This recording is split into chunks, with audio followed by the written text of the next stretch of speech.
Hi there and welcome back to another Sparkle video within a robotics lesson. As we have discussed in the previous class, robotics can be of use within the field of sustainable precision agriculture. And in this topic we will discuss how technology is being used within the specific application of autonomous navigation and mobility in general. So let's discuss mobility. It is clear that agricultural vehicles will need to be able to move from, for example, one field to another or from one crop to the next. Specifically within the field of precision agriculture, it is not a given that an action is needed for each and every crop. In some cases, a vehicle might move quite a bit before needing to carry out an action again. Then there's object avoidance, which is a very important aspect when you consider safety of human operators. Of course, in this case, the tree is fixed and it could be taken into account in the planning software, but we will need to make sure we know exactly where we are and know that we are actually going to avoid it. For example, imagine the GPS signal is 2 meters off due to some reason. We might think we are going around the tree, but we could actually be hitting it full on. It is therefore important that an autonomous system is aware of its surroundings, to make sure it does not, let's say, endanger either itself or human operators around it. The last concept that is of great importance for mobility is path planning. There are multiple ways a vehicle can drive through the field and many ways to optimize these routes. Specifically when considering refueling or charging, restocking or offloading, turning radius, number of vehicles carrying out the task, what field will be next, etc. Typically though, this type of decision making is done beforehand, and we'll briefly discuss why in a minute. So let's dive a little deeper into details here, and let's begin with basic navigation. Suppose we want to go from point A to point B. How do we tell a machine where to go? And how does it know where it is? Well, that's the first step. Our robot must have some way of knowing its current location. So let's give it a GPS module. Alright, now we know with some certainty that we are indeed in point A. We could be a little off due to errors or noise in the signal, but we have a general knowledge of where point B is and in what direction we need to go. We start driving and we want to go to point B as fast as possible, so we want to go in a straight path. Now what happens is that after a little time we have a new reading of our GPS location, and it seems we have deviated a bit from the path. So we corrected and drew a new path. We do this a couple of times to make sure we are still moving to our objective, and finally we have driven the following path. Now what has happened is that we have been traveling with a certain uncertainty margin, which is given to us by the accuracy of the GPS signal. On an open parking lot or empty field, this would not be an issue. We could just correct every measurement error on the go and eventually we would reach our destination, within the uncertainty margin of course. In our case, unfortunately, we are navigating through a field with valuable crops, and if we deviate from the path, we might damage plants badly. This might result in a worse output. It is clear that we need a solution, and currently there are a couple of main ways of improving. We could do this by having high accuracy positioning techniques such as RTK.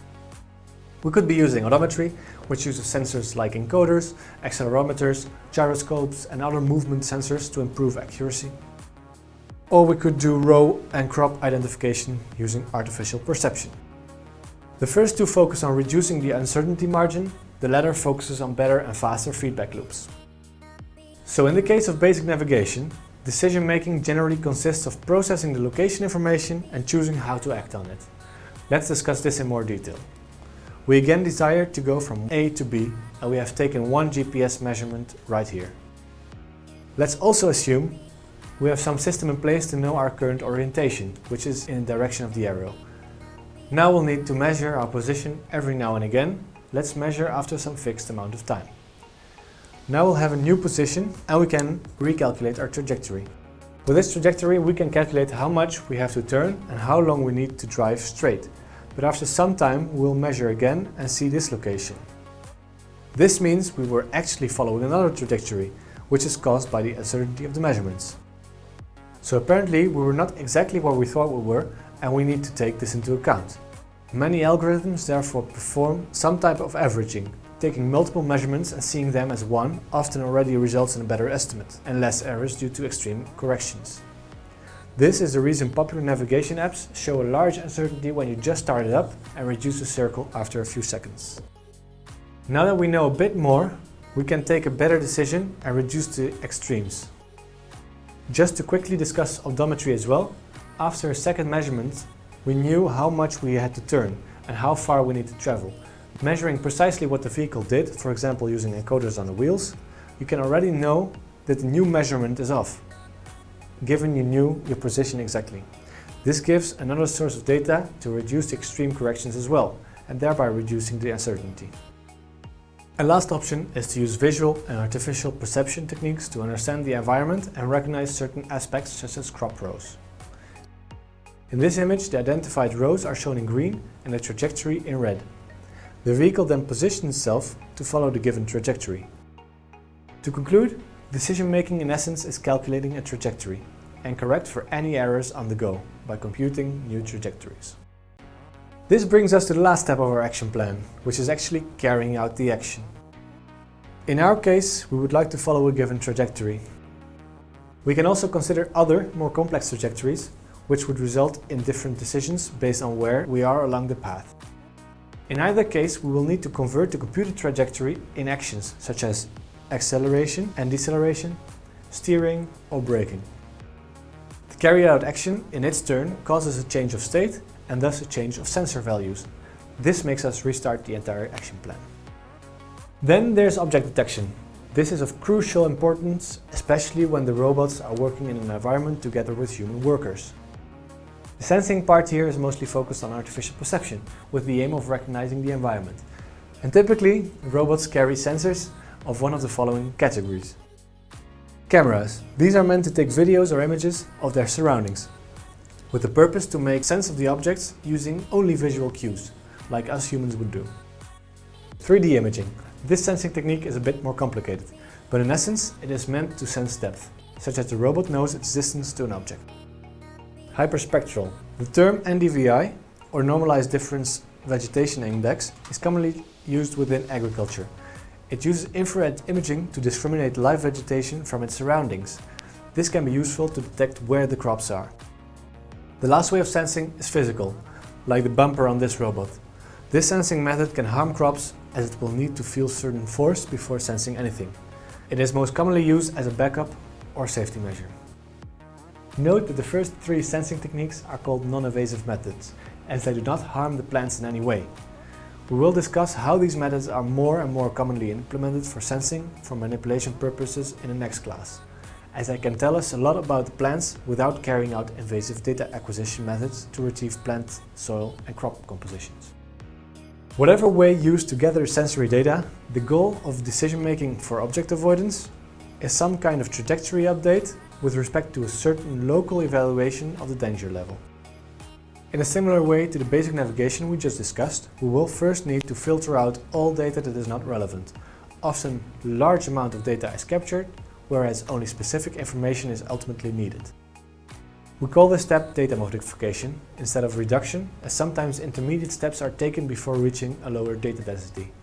The aim of this step is to translate the data into something tangible, which can be understood in an easier way. An example would be that an image only contains RGB values of each pixel, but for the robot to be able to avoid an obstacle, it is important it has some sense of location of each pixel. Another example would be with 3D point clouds, which often in its raw data form is the information of distance from the sensor and not in an interpretable 3D Cartesian system. Then comes the feature extraction, which in essence uses the interpretable data and adds sort of labels. This is a tree, this is a crop, this is a stone. From the extracted features, the system then can assess the risk at hand. Is a tree high enough to pass underneath? Is the rock small enough to drive over? Is this a human? Etc. Lastly, the system will update the trajectory if needed, which includes the speed desired on certain parts. For example, the system might want to slow down when passing close to large objects. This causes the system to have more data captures of this object and can therefore assess more often whether or not it will need to change its trajectory later. A common trajectory needed for safety would be to stop the vehicle, without the need of steering. Especially if a human happens to pass unexpectedly, depending on their distance, the robot would only need to slow down or come to a brake. And this brings us to the last step of our action plan, which is exactly similar to the basic navigation one, except we will most probably have trajectory updates more similar to what is shown here. In a safety case, braking would be used more often than deviation from the original path, but nevertheless the concepts are the same. Note that usually measurements are taken on fixed time intervals, which means that slowing down gives you more information per distance traveled, and thus allows for more precise navigation. Path planning is something completely different, but equally important for navigation of autonomous vehicles. We will demonstrate this concept briefly and then discuss the reasons path planning is both important and difficult. Let's take a regular field and draw the most simple path on it. Now it looks good, not too much unnecessary distance driven, but what happens if the vehicle we are using is way larger? A larger vehicle will have a larger turning radius and will need some more space to turn. So taking this into account, we could consider another option as well. Here we have tried to reduce the amount of large 3 curvature turns by skipping the crop line whenever possible. But is this better? This greatly depends on what we define as better. We have indeed reduced the turns, but it seems we are driving more unnecessarily. Well, we could argue that the so-called headway is larger, so let's visualize that by shifting the turns inwards to have the same extremities as the first simple path, such that we can compare. So indeed we can see that there's a big difference in sacrificed land, which will have lower or even non-existing yields. In this sense, indeed the third one would be better, but there are paths imaginable with the same loss of land. This example has its exit in another line, which could be beneficial when taking into account the next field it will need to go. So far we have only taken into account vehicle sizes and only its impact on the so-called headway. But as I mentioned, we will need to take into account much more. We will divide the constraints into 2 categories: physical and optimization constraints. With physical ones, we mean those that cannot be changed easily and should be taken into account. Those include vehicle size, both for turning radius but also for soil compression and efficiency of carrying out tasks. Field aspects such as shape, size and location. Number of vehicles to be able to divide the work between multiple ones. And with optimization constraints, we mean those that can be seen as extra or which could be shown as performance indicators for the resulting optimization software, such as the farmer can make an informed decision. Depot locations, for example, to take into account refueling or recharging or restocking and offloading. Note that this could be a mobile point, for example a larger truck or vehicle, that can be placed in an optimal location to serve multiple vehicles. Energy consumption and speed. These are variables that are often contradictory, but a farmer might need to do certain tasks faster due to weather forecasts and take a choice accordingly. Lastly, software could take into account when certain vehicles need inspections and maintenances to reduce the chances of downtime during tasks. Of course, this list is not complete, but it gives an overview of why this kind of software is important for farmers, as one person cannot take into account every aspect and constraint. Another way to consider the difficulty of the planning task is as follows. Let's consider the case with one vehicle again to see how difficult it actually is and count the number of options. In our example, we have 7 choices for our first pass. We choose a line, we passed one, and we still have 6 passes to go. And accordingly, we have 6 available choices. If we continue this until we have passed all the crop lines, we can compute the number of possibilities there are. In our simple example, it's 5040. And remember, this is a small example. Taking into account one line more results in 8 more options to consider. One more after that, 9 times. Other constraints, such as taking into account the possibility to enter the field from the other side or number of vehicles to consider, also increases the number of options drastically. This is the number of possibilities for 8 lines, 2 vehicles and taking into account the other entry side. So finding the optimal path not only requires to take into account many different constraints, we also have that many possibilities that it becomes almost impossible to take everything into account. This kind of software is therefore not only useful for autonomous vehicles, but also for regular old-fashioned farming as well, and can save both time and money. Thanks for sticking until the end of this video. If you liked it, please click the thumbs up, click on the video link to watch the next video, and go to sparkle-project.eu/Moodle to register for the free online course.